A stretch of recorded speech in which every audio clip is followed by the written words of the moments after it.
Bien, estamos en la sección 2 del capítulo 1 del humanismo semita de Enrique Dussel, y el título de la sección 2 es Libertad y Responsabilidad.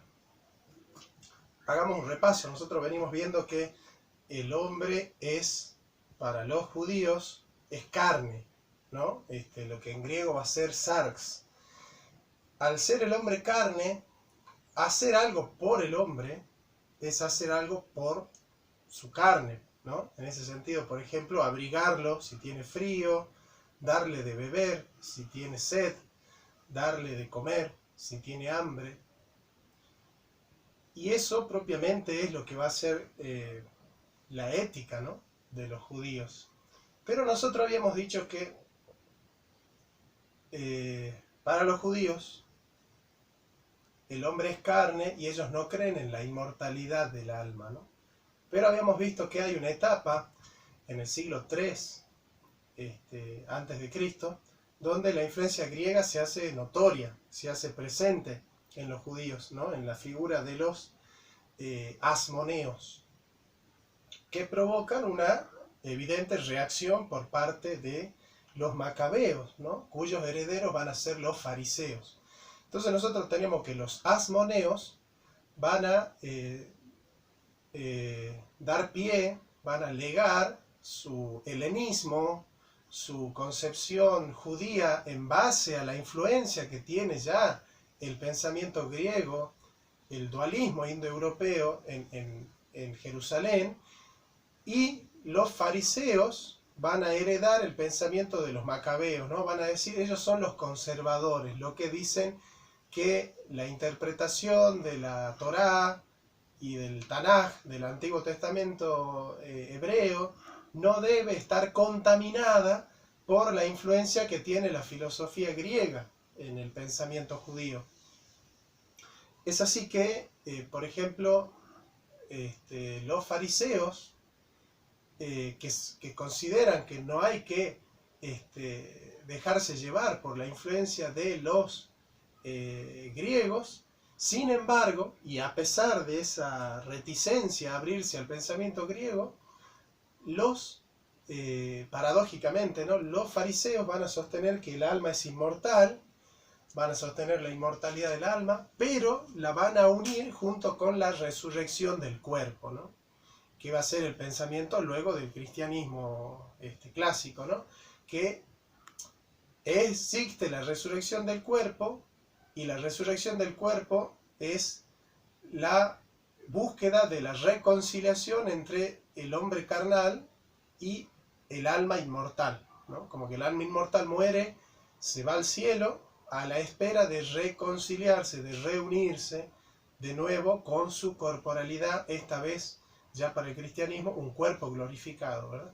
En cambio, los saduceos van a rechazar la inmortalidad del alma, no van a creer en la resurrección. Es por eso que en un debate sobre qué hacemos con Saulo de Tarso, los saduceos están en contra de la postura de los fariseos con respecto a esto, ¿no? Bien, ¿es libre el hombre? En el pensamiento hebreo, el hombre tiene responsabilidad de sus actos. El pueblo de Israel se manifiesta en el camino a una moral antifatalista, antitrágica, y por eso mismo de una visión nueva de la historia, ¿no? Los griegos van a sostener la determinación de la voluntad, ¿no?, como que el hombre está totalmente determinado por lo que ellos van a llamar las moiras, las musas del destino, de la historia, que son Cloto, Láquesis y Atropos, que son las que tejen todos los hilos de la historia. Entonces toda nuestra vida es el cumplimiento del destino que han tejido las musas sobre nosotros, ¿no? Esa determinación del tiempo cíclico que ellas diagramaron de antemano. Y si yo, por ejemplo, resisto a ese destino, voy a caer en la tragedia, ¿no? Eso es lo que hace propiamente Edipo. Edipo, en Colona, consulta el oráculo, y el oráculo le dice: vas a casarte con tu mamá y vas a matar a tu papá. Entonces Edipo viaja, se va de su ciudad, pensando que iba a evitar ese destino, y en realidad no lo evita el destino, sino que lo cumple trágicamente, porque en una batalla él pelea con su padre y lo mata, y después se enamora de su madre y se casa con su madre, ¿no? La tragedia es esa incapacidad que tenemos nosotros de cambiar el destino. Y bueno, los estoicos van a desarrollar la ataraquia, que es la imperturbabilidad del alma, ¿no? Una especie de desasosiego, de descansar en el destino, diciendo, bueno, esto es lo que me toca, lo abrazo y lo vivo con tranquilidad, ¿no? Y ahí surge un poco la calma, ¿no? La paz en el alma. Entonces, en el griego tenemos dos actitudes: o descansamos en el destino, en la ataragia estoica, o lo resistimos y lo cumplimos, pero trágicamente, ¿no? Como Edipo. Es decir, es imposible violar las leyes del destino, ¿no? Y cuando Aristóteles, por ejemplo, va a hablar de libertad, lo va a hablar como eleutería, como el libre es el que no es esclavo, o sea, el que no depende de otro para gestionar su vida pública, ¿no? Pero no aquel que depende de sí mismo en su voluntad para tejer el camino de su destino, ¿sí? Ese concepto de libertad como de búlesis no está mucho en el pensamiento griego, sino que va a ser luego ya un descubrimiento cristiano de San Agustín. Pero ahora estamos en el Antiguo Testamento, básicamente estamos en los hebreos, comparándolos con el dualismo ético cósmico trágico determinista del pensamiento iraní, ¿no? Del pensamiento de los persas, ¿no? el zoroastrismo. Cuando se habla del dualismo, recordemos que dualismo significa que hay dos principios, ¿no? El dualismo ético se busca su origen obviamente en Irán. La doctrina de Zoroastro en los Gathas nos manifiesta el poder supremo y creador de Ahura Mazda, bajo el cual existen dos coprincipios, dos poderes opuestos. Cita, es una cita del Yasna 30, dice: en el origen los dos espíritus conocidos eran como mellizos, uno es el bien y otro es el mal, en pensamiento, palabra y acción. Cuando los dos espíritus se reunieron, establecieron el origen de la vida y la no vida, la muerte.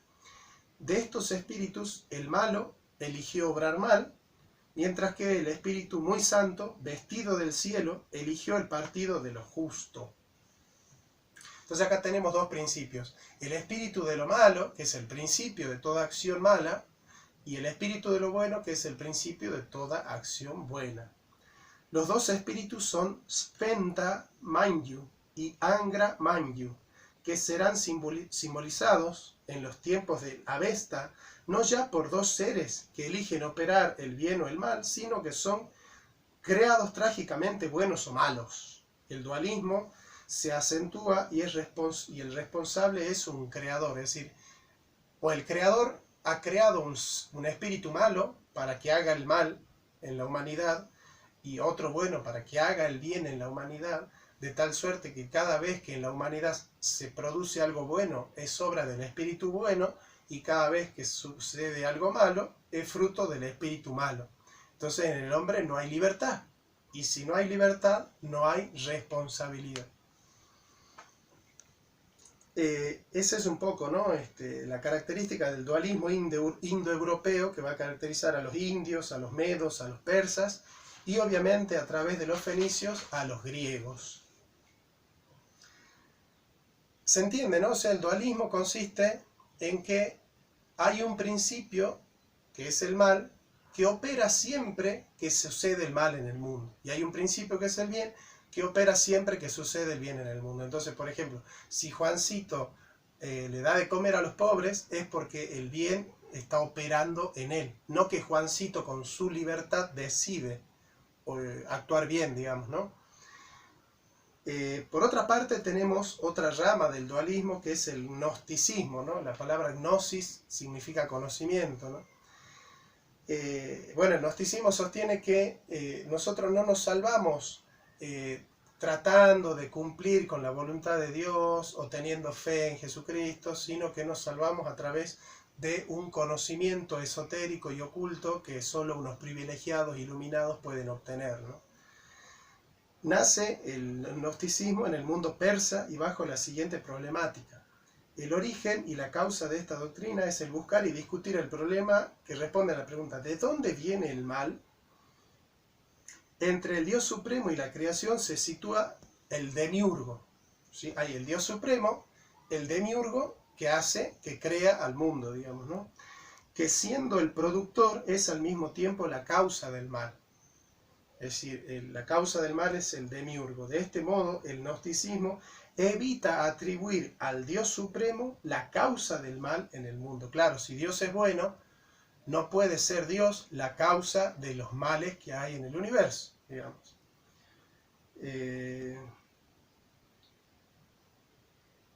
De este modo, el gnosticismo evita atribuir a Dios la causa del mal. El mal se debe a la materia, a la multiplicidad, y todo esto ha sido causado por un Dios negativo, por el demiurgo. Entonces, ¿por qué hay mal en el mundo? Porque el demiurgo ha tomado a los espíritus eternos que vivían en el seno del Creador Supremo y les ha dado una materialidad. Al alma humana le ha dado un cuerpo. Y como el cuerpo es material, es principio del mal, es principio de lo corruptible, de lo contingente, de lo que cambia, de lo que deviene y por último lo que perece y fenece, entonces cada vez que el demiurgo coloca una forma perfecta, bella y eterna en un cuerpo, lo que hace ese demiurgo es colocarlo dentro del principio del mal. Eso lo vamos a ver después, va a aparecer en el Timeo, el demiurgo de Platón, ¿no? El dualismo constituyó su iglesia universal gracias a Mani, ¿no? De ahí surgen los maniqueos. El maniqueísmo le va a llegar, por ejemplo, a San Agustín. Antes de hacerse cristiano, San Agustín era maniqueo, que surge en el ambiente del masdeísmo. Babilonia, en el siglo III, era el lugar del encuentro universal entre gnósticos, cristianos y paganos, ¿no? Marcionistas, etc., ¿no? Bueno, Marción es un obispo católico de los primeros siglos del cristianismo, creo que es el siglo VI o V, y Marción sostenía que hay dos tipos de dioses en la Biblia, ¿no? Un dios malo, que es el dios Yahvé, que es un dios implacable, que es causa de todos los males del mundo, y el Padre de Jesucristo, que es un Dios bueno, un Dios misericordioso que quiere salvar a la humanidad. Entonces, de alguna manera, Marción dice, bueno, hay dos dioses, ¿no? Yahvé, que es el malo, el del Antiguo Testamento, y el Padre de Jesucristo, que es el bueno, que es el Dios del Nuevo Testamento, ¿no? Es una herejía que se llama el marcionismo, ¿no? En alusión a Marción, obviamente. Mani produjo un sincretismo entre las muchas posturas metafísicas, especialmente a partir de Zoroastro, Buda y Jesús. Lo que va a ser actualmente la New Age, ¿no? Mezclan budismo, brahmanismo, cristianismo y sacan una religión, digamos, ¿no? El fundador de la Iglesia de la Justicia tenía conciencia de que, estando en el centro del mundo antiguo, podía organizar una religión universal, ¿no? Entonces, bueno, dice, aquellos que están en el occidente no son parte de la iglesia del oriente. Aquellos que han elegido su iglesia en el oriente, su elección no ha llegado hasta el occidente. Se refiere al cristianismo y al budismo. Entonces, lo que va a hacer este Mani es crear una iglesia que tome tanto del budismo como del cristianismo para llegar a todo el mundo, digamos, ¿no? Es un cristianismo dualista, digamos, ¿no? Pero mi esperanza irá hacia el occidente y hacia el oriente, dice, ¿no? Mi iglesia se extenderá en toda comarca y mi evangelio tocará cada país, dice Mani, ¿no? En Kefal. En el siglo IV el maniqueísmo llega hasta España. En el 694 encontramos gobernantes chinos que son adictos a la comunidad Momoni de Mani, ¿no? Absolutamente autorizada. En el año 763 se convierte al maniqueísmo el Cajam, jefe de la iglesia de las tribus turcas. Unió entonces el Atlántico con el Pacífico, digamos, ¿no? Y en eso se adelantó al cristianismo, ¿no? Bien, ¿qué sostiene el maniqueísmo? El alma ha caído en la materia y debe ser liberada por el nous, por la inteligencia o el conocimiento, ¿no? Por eso se llaman gnósticos, porque es solo el conocimiento, que es un acto del alma, por eso se llama al conocer una vida contemplativa, una vida espiritual, nos libera del cautiverio que tenemos en la materia, porque la materia es principio de corrupción, digamos, ¿no? Y por supuesto en el hombre, la materia del hombre se llama cuerpo, ¿sí? Bien. La concepción negativa del cuerpo. Todo esto es revestido siempre de un ropaje mítico, ¿no? No por ello menos racional. De aquí derivan tres opuestos. Espíritu y materia son opuestos, bien y mal, luz y tinieblas. Entonces el espíritu es lo bueno y la luz, la materia es el mal y es oscura.